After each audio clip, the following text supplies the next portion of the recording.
man. Wicked Pissa. Go ahead, back to you, David. All right, it's like Wayne's World out there with those two. They're having fun. All right, thanks, guys. Well, they are already cranking out the World Series merchandise at this hour. Take a look inside the official printer for World Series champion T-shirts. Silk screen printing in downtown Boston. They started making the T-shirts the minute the last out was recorded. No doubt you'll be able to find these shirts in stores when they open later this morning, and we mentioned that several stores already open at this hour. And look at this, the New York Post.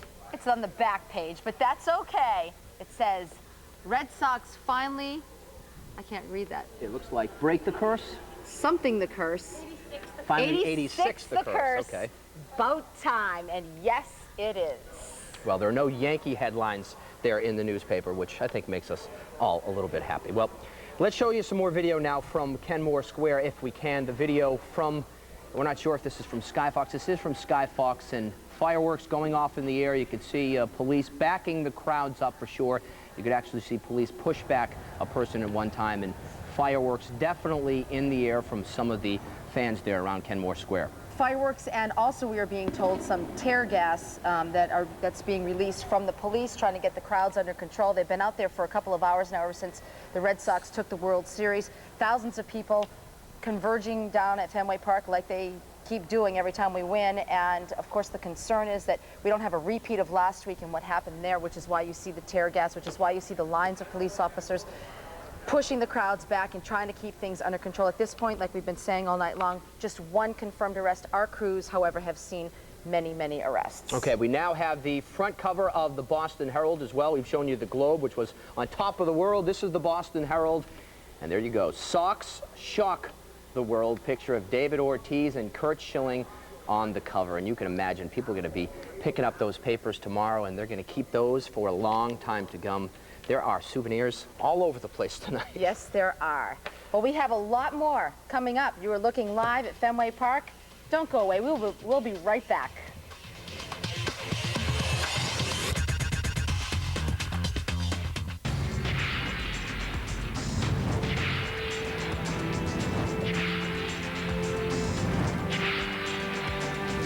Beantown, that's Boston. Yep, made of jelly beans, really.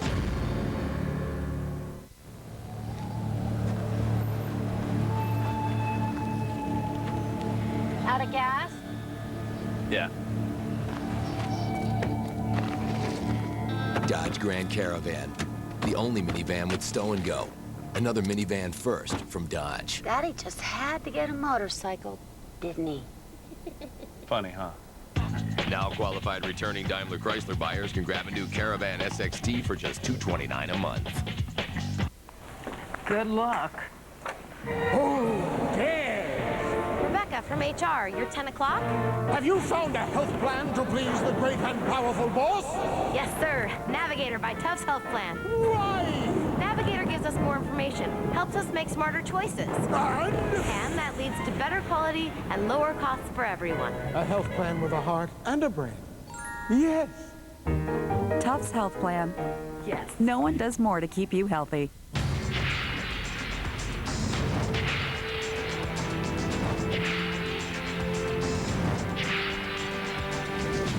Moose Track, my favorite flavor, right inside.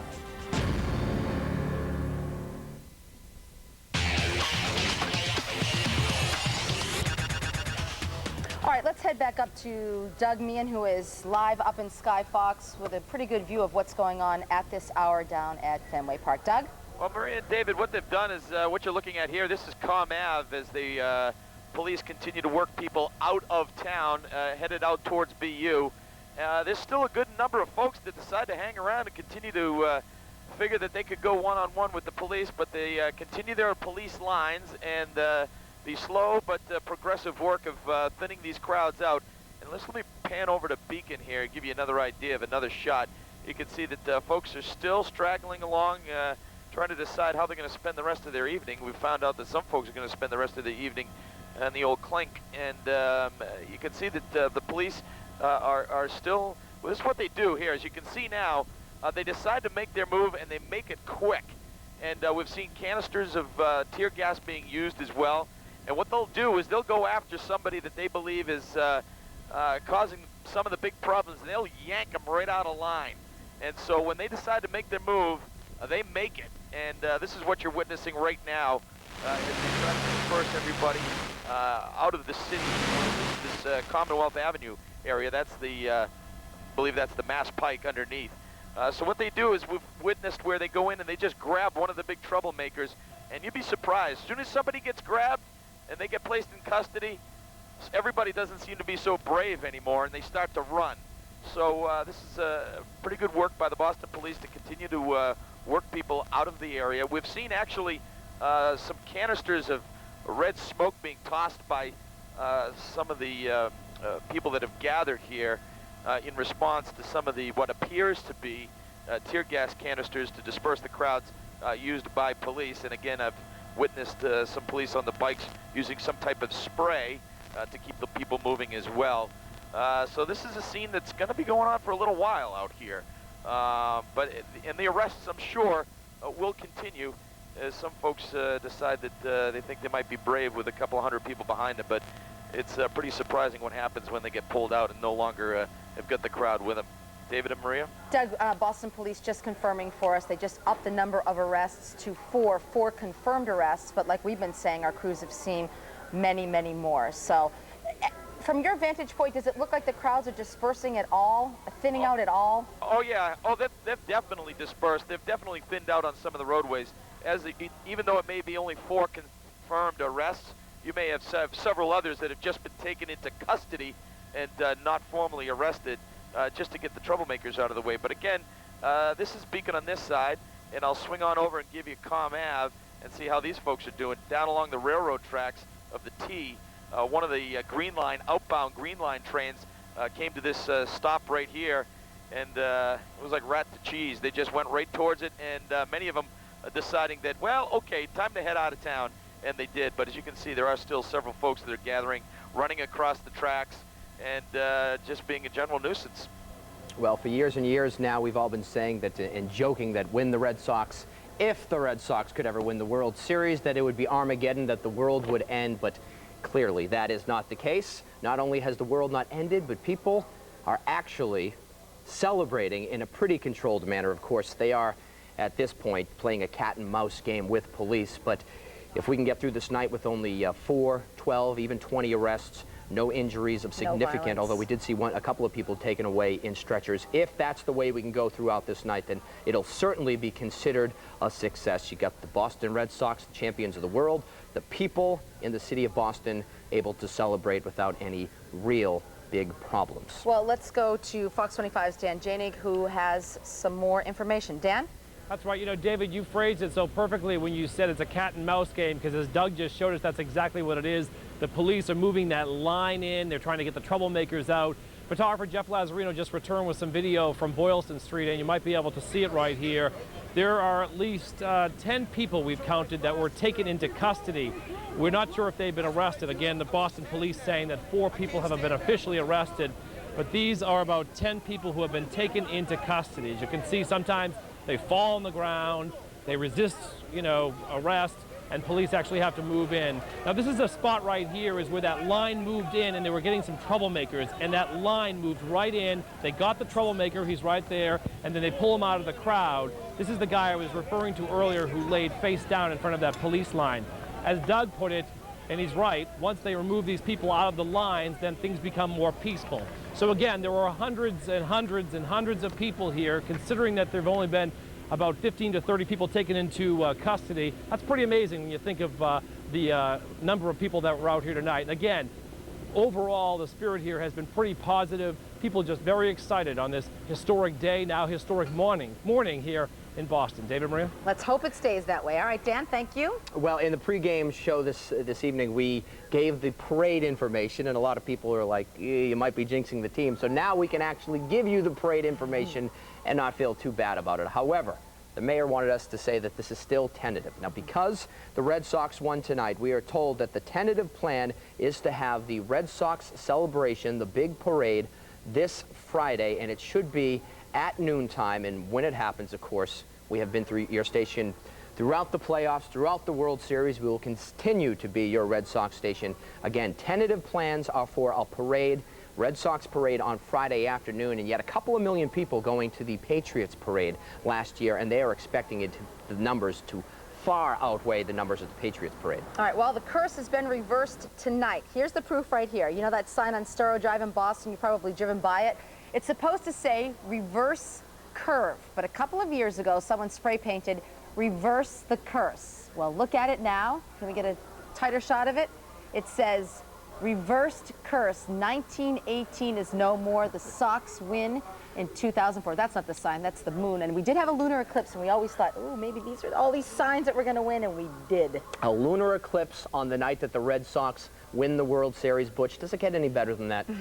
You know what, David and Maria, as I stand here in an empty Busch Stadium with Walt McGraw and Matt Tomlin and Tony Jacobson behind the camera and Dot Joyce handling the whole crew over there, my mind is racing. I'm emotionally spent.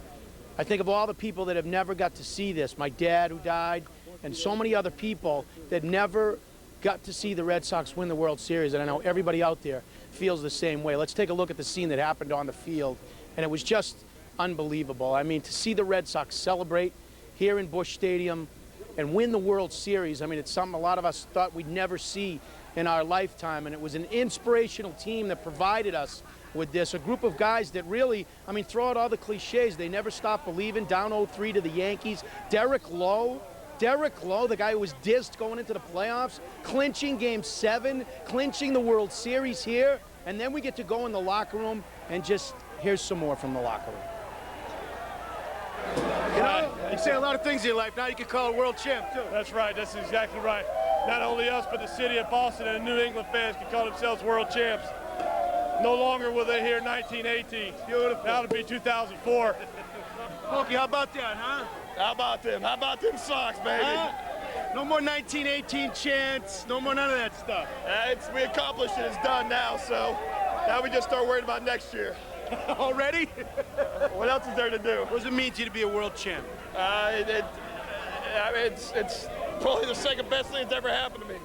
Got my little boy, and after that, I mean, this is, just incredible. Do it with this team, to show the guts and the courage, and I mean, this team, I'm just happy. What do you have to say to Red Sox fans? Congratulations, there you go. What do you have to say to Red Sox fans? You know what they've gone through all these years. Congratulations. I just want to say congratulations. This is all for all of us. All of you, all of us, everyone in the New England area, everyone, generation after generation after generation. We are glad that we were the ones to usher it home to you. You told us in the pregame you dreamt about this. What's your next dream going to be? I don't know. You better tell I us. can get a key to the city. What do you have to say to Red Sox fans? Finally, we don't have to listen to 1918 anymore. And they can go home and smile for the rest of their lives. Today's Game 7. You know, we didn't want this thing to go on any further, and so, you know, we kept telling each other this is Game 7. You know, we don't want, you know, it's a must-win. We had to go out there and give it all we had because we don't want to give this city and this lineup another day, and to pull it off is unbelievable. What do you have? You know, being with the Patriots, winning the Super Bowl was pretty special, but I'll never forget being here for this night and being with the people I worked with. And a couple of thoughts that go through my mind right now. Where's Aaron Boone? Where's Bucky Dent? Where's Bill Buckner tonight? And what's Nomar thinking tonight?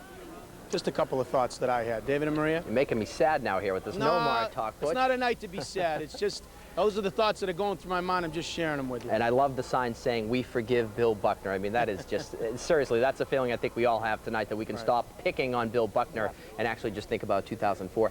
Let's talk about the game, Butch, and this series as well. You know, last year there was a hangover after the Red Sox 7-game series between the Red Sox and the Yankees. The Yankees ended up losing to Florida. This year it was such an emotional series, you thought there might be a hangover.